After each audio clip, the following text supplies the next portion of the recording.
Educator Euan Blackman hosts the You and Me and the ISD Podcast, connecting the community to the local school district and ins and outs of how to work together to improve the quality of education for our next generations. Here's your host, Euan Blackman. Welcome to You and Me and the ISD Podcast on the OBBM network. I'm Euan Blackman, your host, and I'm here today with Tabitha Branum from the Richardson ISD School Board. She's in fact the new superintendent, and we'll be having a conversation today just a little bit about how the IRSD works, what's coming up, and how things are going over there at the Richardson Independent School District. So welcome, Tabitha. Thank you for having me today. Well, thank you for being with us. And just as a way of introduction, I know you did the Soup with a Super on NBC5. Great show. Good way to look at some of the personal side of what it takes to be a superintendent. Yes, sir. But for the way of our audience, if you could give us a little introduction to yourself, where you come from. I understand that Kilgore featured large in your past. Yes. And that's a shout out to some of my former students who aimed and some of them went to Kilgore College to do their stuff. So tell us a little bit about that, a little bit about your history. Sure. So I grew up as a daughter of someone in the Air Force, and so moved around a lot in my early years. And then around high school, my parents decided that I needed some stability, and so we actually moved to Texas from California after living in Nevada, Arizona, Ohio, lots of different places. Collecting quarters.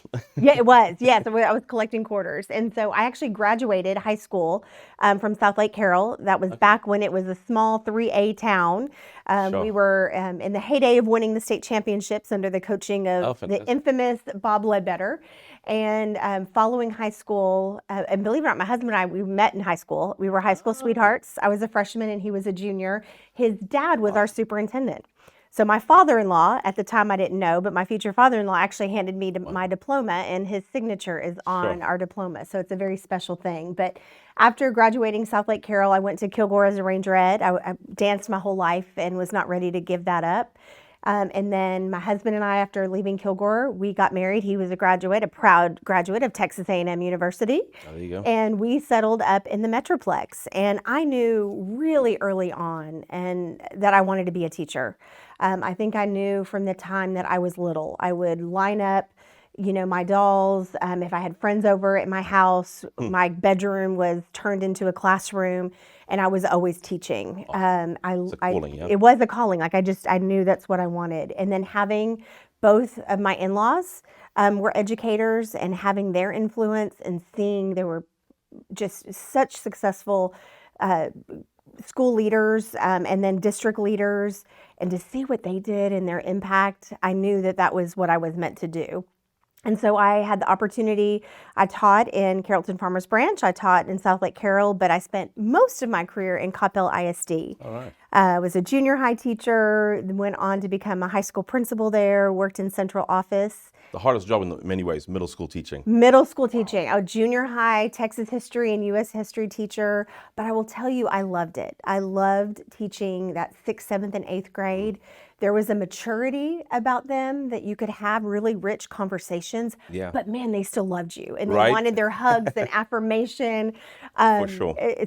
That's really where I think I learned to be a really good teacher. No, that's great. And then I joined the Richardson ISD team 9 years ago, and Time flies. time flies, and I love this district so very much. Yeah, it's awesome. So yeah, and that's so true, time flying. And now you have some of your own family is in the school district. So not just the leader of the school district in terms of the staff and the teachers and formulating the future and the plans for the future, but also at the same time you have your own students that are subject to some of these goals and vision that you have. Absolutely. Well, I have four kids in our family, and my oldest son is actually a teacher for us at White Rock Elementary, and he loves it. He knows that he has found his calling as well. My second son is in grad school at A&M, and then I have a daughter who's a junior at Pierce.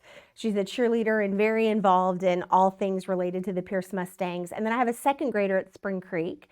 And then my parents live with us. They've lived with us now for 2 years, and even though my dad is retired, he was not ready to just, live that full retirement life. He still wanted to have a purpose. And So he actually joined the staff of Greenwood Hills, and he serves as the campus technology manager there.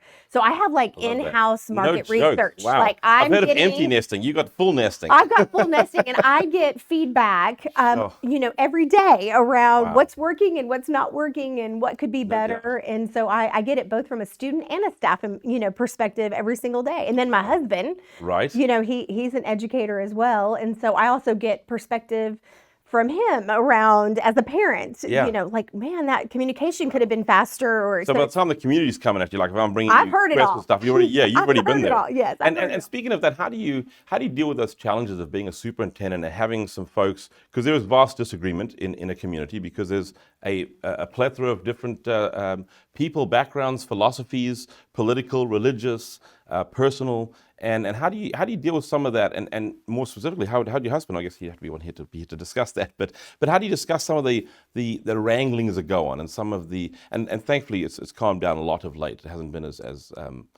feisty as perhaps it has in past. But how do you deal with some of that to navigate some of that as a family? That your kids at school might hear things that are unpleasant, and we'll talk about some of the yonder stuff going forward. And taking away our cell phones, no, please, all that type of things that you might get to navigate as you go forward. I had a real open and honest conversation with my family before making the decision to even apply to become the future superintendent in Richardson ISD, because I knew as much of a decision it was for me that it was a family decision. And I do feel like I have worked really hard to build relationships in the community, to really be someone that the community may recognize. They may not love and maybe may not agree with every decision I make, but I do believe that I'm not there yet, but I'm earning that trust that if I'm bringing forward something, it's coming from a genuine place of what I believe we need to do to move student outcomes forward. So that conversation with my family was a real honest one, that there were going to be times that as students, they might hear something from a peer or they might hear something from a teacher. Right. And how were they going to handle that? And how were they going to feel about that? And my daughter was very, she's like, Mom, I'm a big girl. I can handle it. And she's really learned some great coping skills when she gets asked of, like, I know, I can't believe my mom did that too. There's some moments where she's just learned, or, you know what, that I don't really know anything about that. My mom's not allowed to talk to me about that. So let's hold that thought, because I think we have a hard break here, but we'll come back and discuss a little more with Tabitha Branum and how we can transform learning in our community, our classroom, and our campus. It seems like there's never enough time in your business to get everything done that you need to. Searching for the right employees to represent your brand and satisfy your customers was already hard enough, and now there are even fewer options out there. How do you find the right people and keep them? My name is Terrell Tipton with Insperity, and we offer HR services that make your company make sense. Too often, local business owners take on HR activities wanting to run their business on a shoestring, but that can mean sacrificing revenue-generating activities that allow you to continue to grow and serve your community at the level you want. Call 972-409-4316 today. I'll walk you through Insperity's outsourced HR services and health insurance options and help you come up with a plan that gets the most out of your business and your budget. Insperity provides stability to businesses in uncertain times and has been helping companies just like yours since 1986. Call 972-409-4316 and talk to me, Terrell Tipton. It's time for your business to run better, grow faster, and make more money. 972-409-4316. Call today. One last time, 972-409-4316. Move freely, America, without medical restrictions or penalty. Without medical freedom legislation in place, our rights and freedoms are one vote away from being dissolved. Move freely, America, with one voice, without fear of retribution, achieving a common goal, medical freedom. We the people make our voices heard by connecting with state legislators and engaging a constitutionally compliant medical Bill of Rights for all citizens. Individually, change is improbable, but as an aggregate, attainable. It's time to act with one voice. My voice. And my voice. And my voice. And my voice. To protect our freedom, creating one voice that cannot be ignored. This requires your voice, too. Move Freely America. Go to movefreelyamerica.org to find a chapter near you. Plug in, donate, and help our legislators defend our God-given rights under the Constitution. Move Freely America. my voice, and my voice. And together with your voice, we're one voice that cannot be ignored. Donate today. MoveFreelyAmerica.org. The OBBM Network is the premier voice for local business, and we take that responsibility seriously. The OBBM Network has everything you need to grow and transition your business for success on popular syndicated podcast networks, Roku and other video channels, and the OBBM Network app. We work for you, local business, and we've got your back.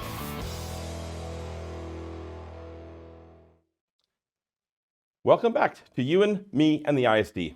I'm your host, Euan Blackman, chatting here with Tabitha Branum, Superintendent of the Richardson ISD School Board.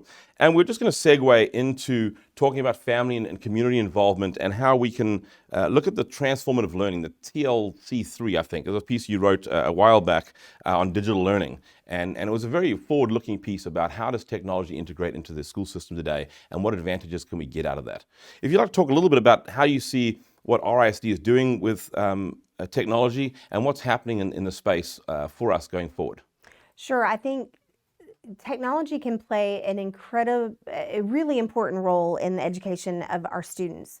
I think for me, it is really being focused on helping our students shift their understanding of using technology as a tool for entertainment and shifting it to using technology as a tool for efficiency, productivity, being able to share their ideas and their solutions and their problem solving. I think innately our students use it for the opportunity to communicate and to share their ideas and to but they don't necessarily see how important and TikToks right. And the likes and they don't always necessarily see how it can be used in a real tool for learning. If you would have asked me 10 years ago, would there ever be a day in education where 100% of your students and staff would be teaching virtually? I would have told you that that's never going to happen. And yet the pandemic really forced all educators and all educational systems to quickly shift to virtual learning. And I think through that experience, we learned a lot about what to do. Sure. And I think we learned a lot about what we could do better. Absolutely. And on that note, what we did wrong, what we got wrong in the pandemic with using technology to connect with our kids, to educate them, to give them the knowledge, right? And not just the skills, but the knowledge of what we want them to know to become these productive adults later, right? To go on to secondary school, to go into the military, to go into a career, whatever the case may be. What would you say that the takeaways from that were? What were some of the things we did horribly wrong? And then we'll talk about some of the positive things that we learned out of that. Sure. I think some of the things that we learned around what maybe didn't work for virtual learning is I think the first thing I think we already probably knew, but it solidified during that time, was that virtual learning, especially in those early formative years, is not always the best environment for all students. I think the virtual environment, first of all, needs to be a family decision. Are the support structures, is the infrastructure there, that if I'm at home learning, do I have supports where that, a family member or a parent or some support system is in place to help them navigate when the technology doesn't work, or making sure that they're staying on top of that learning. But I think for our youngest of learners, foundational concepts are built, and how we know the brain learns in those early years is very much with concrete artifacts. Students learning one-to-one correspondence by holding objects and making that correlation between I'm holding an object, that's one. I'm holding a second object, I have two objects now. And sometimes those things can be very difficult to replicate virtually. Absolutely. And especially when I have 22 5-year-olds online. So I think we realized that some of the resources that we had, paper and pen, just trying to digitize them, didn't necessarily translate well to virtual learning. Learning how to create small groups online was a challenge for a lot of our we're used to doing small groups in the classroom, but what did that look like online, and how do I create engaging lessons? I don't think that we did that all incredibly well, and we learned how important that is no matter the environment, whether it's digital or if it's in person. Right, sure. And I think a lot of times, just like us talking here together, we could have done this through a Zoom call, right? Yes. But it would be a different experience. It would be a different experience. And I think you do get a lot of energy, a lot of feeling from people. You do. And as humans, I think we are definitely tribal people, and that's some of the problems we have, of course. And I think kids especially. Kids are desperate for that affirmation. They're desperate to see on your face when they've had that aha moment and for you to celebrate with them. And that was a lot more difficult to capture that over a Zoom screen. But when I'm in person and I watch you problem solve and I watch you have that breakthrough moment and we experience that together, that cements that relationship. Right. And that was sometimes hard to replicate over a Zoom screen. Sure. And now that being said, if we look at then all of the tumultuous times to get the technology in the hands of the kids and the cost of that. And we were talking about the bond the other day, and the community is well aware. I did a piece about looking at the bond and the shortfalls that we have coming up. We have the 50 million, I think, for the enterprise side, another 50 million for devices. Could you tell us a little bit about sort of how enterprise and then devices, why those are two separate things and how that sort of works a little bit in the understanding of setting up the infrastructure for a school system with this technology? Sure. Well, I think I've worked really hard to help communicate to our community. You know, there are very few organizations that do everything and provide services to their clientele, everything from transportation to counseling services to food nutrition to even technology enterprise. It's a lot. So yes, first and foremost, thanks to the support of our community and prior boards who created an investment in technology, recognized the power that technology can play for students, and committed those bond resources for one-to-one technology. So during the pandemic, we were set to quickly move to a one-on-one environment. But technology devices, iPads and Chromebooks and Macs in an art computer lab don't work without a strong wireless infrastructure, without a strong, LAN and WAN system.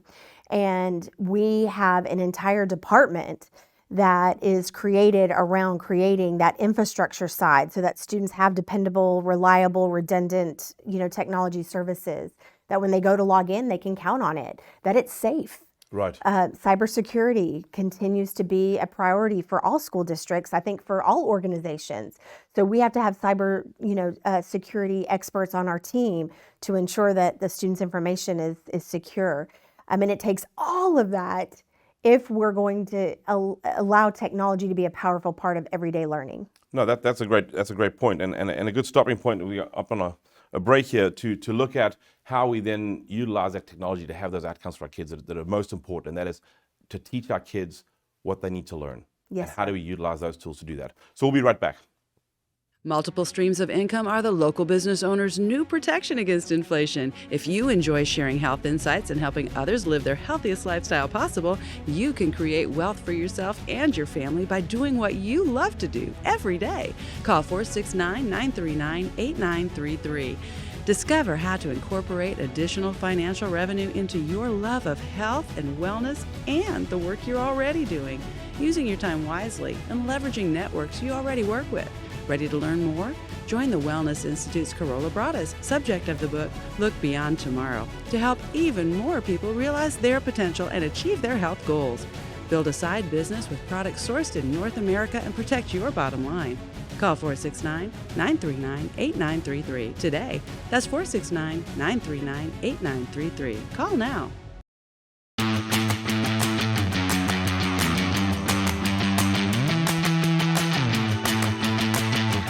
How long has it been since you've updated your brand or restocked your promotional items? The more often people see your company logos and taglines, the more often your company comes to mind.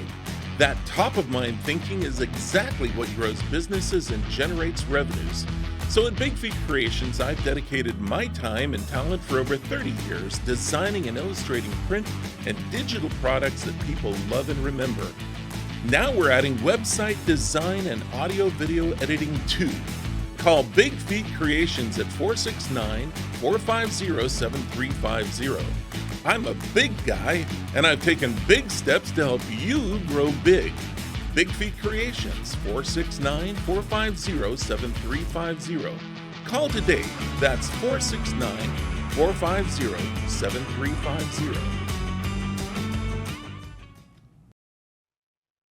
Welcome back to Euan, Me, and the ISD Podcast.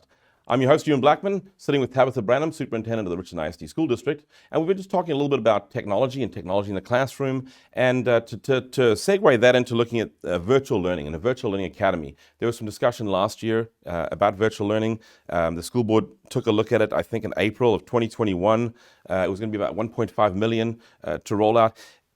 And I know that you were saying the RISD pulled back from doing this virtual learning academy, and as a teacher in a virtual learning environment, I see certainly the benefits of the future. And again, I don't think this is a benefit for all students. I would say if I was to estimate, about 20-25% of our students could benefit from this type of or this style of learning. So if you could just address a little bit about why the RISD shied away from doing virtual learning as it stands, and then some of the other school districts I understand are trying to go into this as well, and some pulled back as well, like the RISD did. Yes, I think this was really a time following the pandemic where we had to have some very focused conversations around how are we going to spend our human and financial resources. I'm with you. I believe that virtual learning can be a very powerful environment for students and families who believe that it fits the needs of their students. However, we began to see, we offered an extended virtual learning even the second year into the pandemic, where a lot of districts either didn't offer it in the second year or ended it very quickly after the first 6 or 9 weeks. We extended it throughout the school year.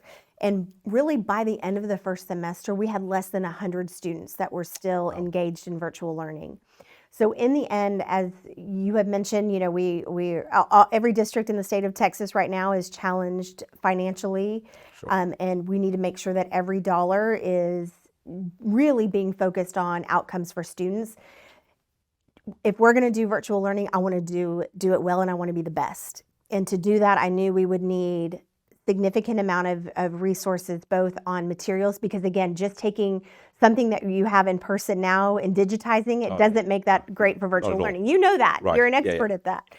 So to do that well meant that I was going to have to divert resources. And right now, in terms of responding to COVID learning loss, that we know is a real thing, that was something that as a system, we were just not ready to take on.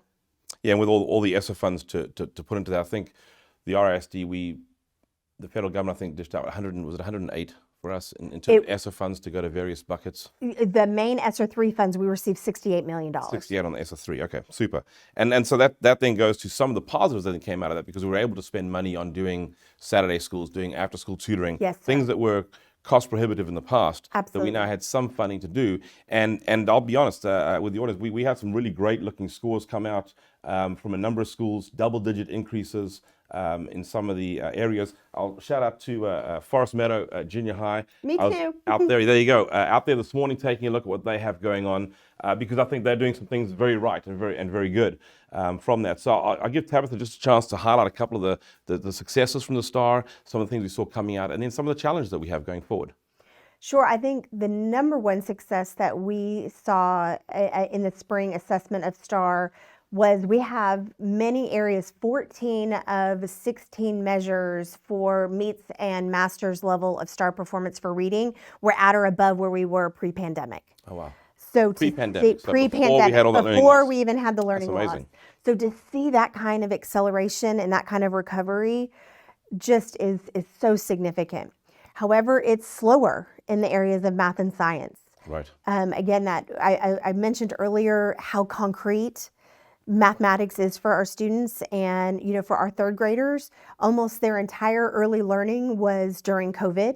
And as we were trying to keep our students safe, trying to replicate concrete hands-on learning was sometimes challenging. And so we know we have a lot of work to do in the area of math and science moving forward. Yeah, absolutely. And I think the schools show some of that. It does, absolutely. But then the more difficult question, the challenging question will be, how do we then look at the schools that had challenges and address some of that? I think some of our business folks will say, well, if I have somebody not performing in my job, I can just fire them.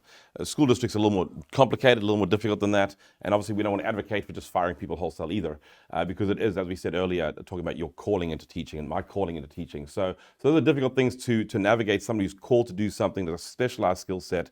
You can't just go off and pick up another job somewhere else. So you want to walk that rope tenaciously at times. And so how would you do that? How would you navigate a school? For example, Forest Meadow Junior High did so amazingly well, shooting for 90 at the school level. That's amazing. With other schools, not to be named, of course, because we don't come to our show, but other schools that are struggling and flailing a little bit to show any significant improvement over the last few years, how do we get them up to spec on that? Absolutely. I think that is absolutely the job of the system. And so each of our campuses have an area superintendent that help lead the efforts in that learning community. And so our area superintendents are charged with working with that principal to ensure that they're developing a campus improvement plan that's specific to the needs of that school. Right. And if they're not seeing the same level of accelerated learning that we're seeing in some other schools, then we send those principals to identify those best practices. And if they're not implementing them, then just like we do with a teacher who may need support, we might put some additional supports in place for that principal or that campus to ensure that, you know, they have the same kind of gains that we know are possible because we see it in other areas. Okay, so sort of reshuffling. Absolutely. Who's in leadership where? Because I think that's key. I think over at Forest Meadow, talking with the principal over there was amazing. She does a fantastic job on top of it, using things like the Yonder pouch. I know that's been a fairly widespread discussion in our communities about this Yonder pouch. There are just a few opinions on that. Just a few. It's where you take your phone, you put it in a pouch at the beginning of the day, and it locks magnetically, and how that's had a great impact on discipline. And hopefully in the future, that'll be something that we roll out to all the schools. But speaking of the future, perhaps we can give us a little insight into your future for Richardson ISD. How are we going to get to that destination district we used to talk about all the time? Destination district. How do we get there where all our kids are achieving in all the schools, not just some that are doing fantastically well?